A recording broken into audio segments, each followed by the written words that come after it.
Olá pessoal, tudo bom? Vamos então aqui dar continuidade, né, nas 5 lições de psicanálise, na quinta e última lição. Lembrando que vamos manter aí o mesmo esquema dos grupos de estudo, né, onde eu vou lendo o conteúdo, fazendo pontuações aí para a gente aprimorar. O material de apoio, os vídeos, né, estão presentes somente aqui na comunidade aí para assinantes. Quinta lição. Na quinta e última lição, Freud nos traz que os indivíduos adoecem quando obstáculos exteriores ou por ausência de adaptação interna lhes faltam uma realidade e a satisfação das necessidades sexuais. Então, ou objetos exteriores ou ausência de adaptação interna. Né? Então, quando isso aí frustra de alguma forma a satisfação das necessidades sexuais, podem levar indivíduos a adoecerem. Os levando a se refugiar na moléstia, né, na doença, fazendo uso dela para encontrar uma satisfação substitutiva. Então, olha o perigo da doença aí. Então, há um ganho, pessoal, em estar doente. Então, há um ganho. Mas é loucura, né? Vamos com calma, a gente pode ver isso depois. O ganho primário e secundário aí, posteriormente aí. Mas tem um porquê aqui o Freud traz isso. Então, é uma substituição. Então, encontra-se uma certa satisfação substitutiva. Substitutiva. Ninguém gosta de sofrer, ninguém quer estar doente, mas tem uma substituição ali que traz algum tipo de prazer. Também reconhece que em todo sintoma existe certa parcela de atividade sexual. Lembrando que sexualidade ampla, viu, pessoal? E que a resistência oposta à cura seja mais complexa do que se imagina, sendo composta por vários elementos, onde não somente o ego se recusa a desfazer a repressão, mas também pelo instinto sexual, que não renuncia à satisfação desorganizada enquanto não há certeza de que a realidade lhe ofereça algo melhor. Então, são formas de defesas. Então, se a moléstia, a doença, está me trazendo uma certa satisfação, um certo prazer, enquanto eu não encontrar algo melhor ou algo que me dê um determinado tipo de prazer, dificilmente eu vou abandonar essa doença, dificilmente eu vou partir partir desse rumo para outro rumo. Né? Então, é o que o Freud coloca, o caminho à cura, a resistência à cura é mais complexa do que se imagina. Não é simplesmente falar ou dar conselhos ou ordens, até porque não é assim que a gente trabalha, né? Mas não funciona também. Então, isso aqui é muito mais complexo.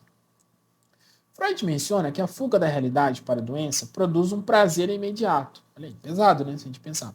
Pelo caminho da regressão às primeiras fases da vida sexual, onde não havia falta de satisfação, sendo esta regressão vista aspectos. Né? Então a criança se satisfaz enquanto mama, se satisfaz enquanto dorme. Então, naquele momento não havia obstáculos, né? Falta de satisfação. Né? Então, sempre quando tiver algo muito ruim, essas partes vão eclodirem lá do fundo da consciência.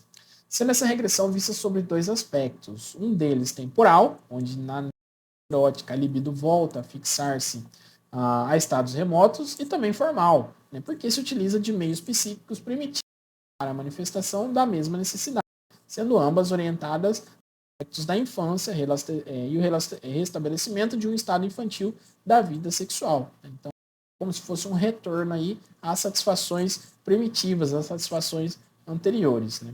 Há outros pontos de vista sobre essa questão da regressão que a gente pode ver ali posteriormente.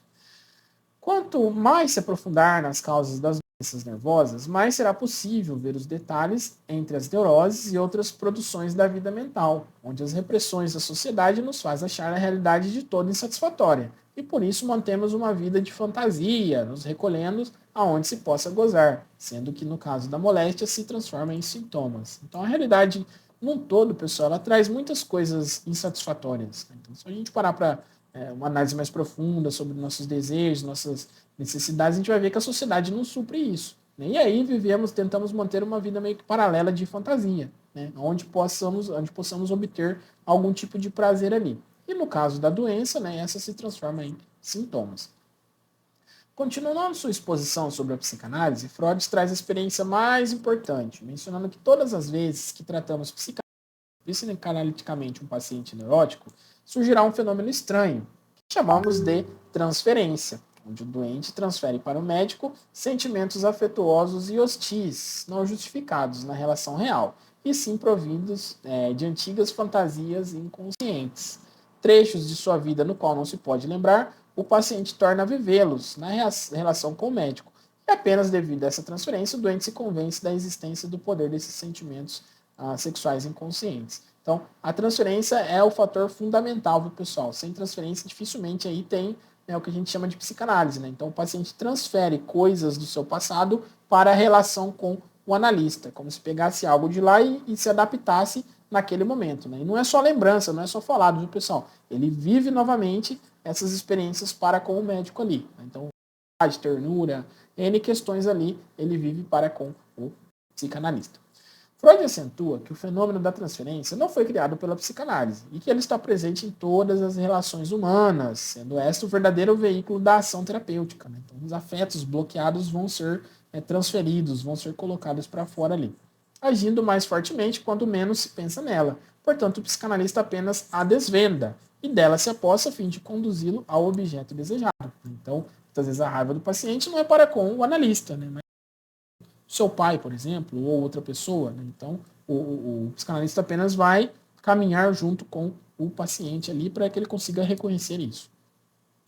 Existem dois obstáculos, segundo Freud, contra a aceitação das ideias psicanalíticas, onde o primeiro seria a falta de hábito com o determinismo da vida psíquica, onde não há descontinuidade, né? Então não há, como eu falei, pessoal, não há de repente, né? Não há depois, não há do nada na mente, vamos pensar assim, né? Então não há descontinuidade, há sempre uma coisa determina a outra. Então o hábito do determinismo psíquico. Então quem pensar nessa forma dificilmente vai conseguir se habituar aí com a psicanálise.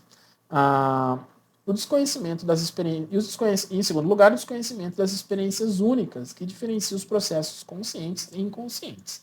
Também existe outra forma de oposição, onde se teme que a psicanálise faça mal, pois é necessário chamar para a consciência os impulsos sexuais reprimidos, gerando receio de que, ao tocar nas feridas psíquicas, essa possa aumentar o sofrimento e destruir o caráter civilizatório, libertando os impulsos reprimidos.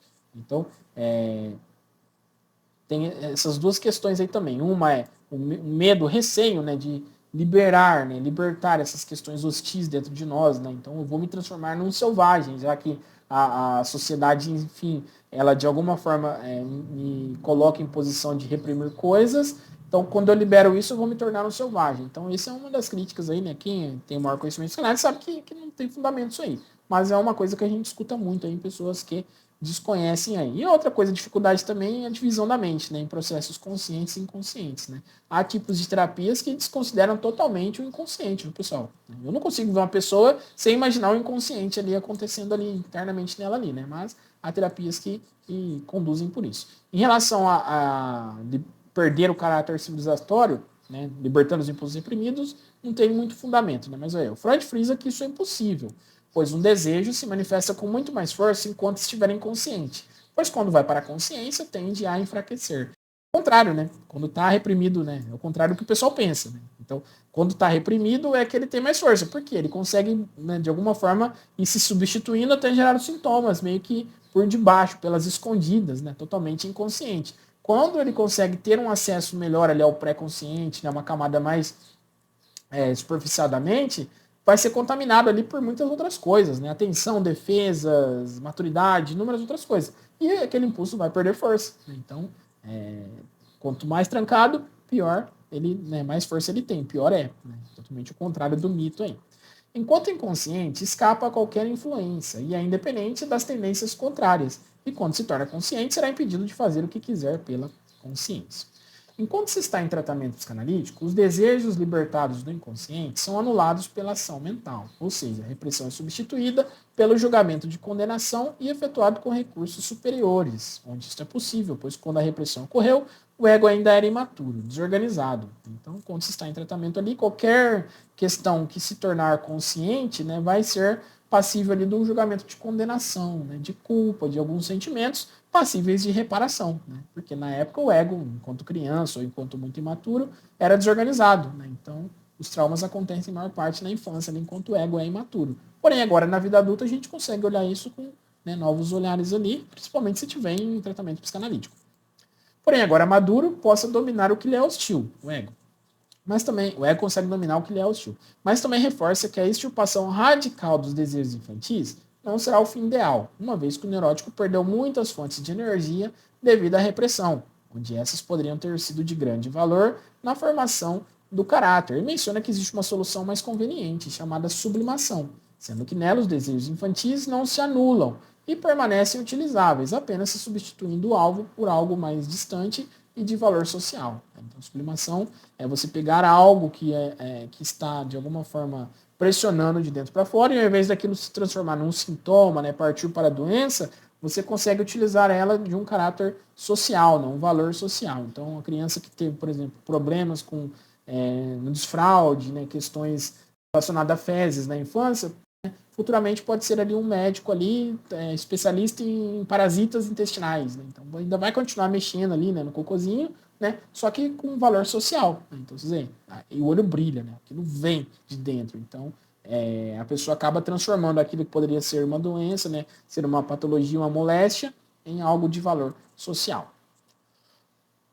Outro caminho do tratamento psicanalítico será a satisfação desses desejos reprimidos, uma vez que as exigências da vida social tornam o viver muito difícil, forçando-nos a afastar da realidade, dando origem às neuroses, e que não devemos perder completamente nossa natureza animal, e nem esforçar-nos em desviar a totalidade da energia do instinto sexual de sua finalidade própria, uma vez que o cerceamento da sexualidade trará consigo danos à vida do sujeito. Então, questões morais, questões religiosas, muitas vezes o sujeito acaba se afastando dos seus prazeres, das suas questões referentes à sexualidade, né, seja ela genital ou não. Né? E o Freud coloca que não o ideal é abandonar isso totalmente de vez. Né? Então, é necessário reconhecer que uma parte nossa possui uma natureza animal.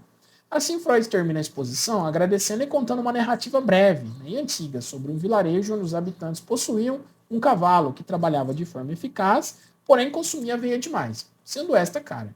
Então os habitantes do vilarejo tiveram a ideia de todos os dias irem diminuindo a ração, até que sobrou apenas um grãozinho, e no dia seguinte o cavalo iria finalmente trabalhar sem alimento algum. No outro dia, amanheceu morto e os habitantes não sabiam explicar o porquê. Então, o cavalo trabalhava bem, mas comia demais. Olha que interessante isso aí. Todos sabemos que o cavalo morreu de fome.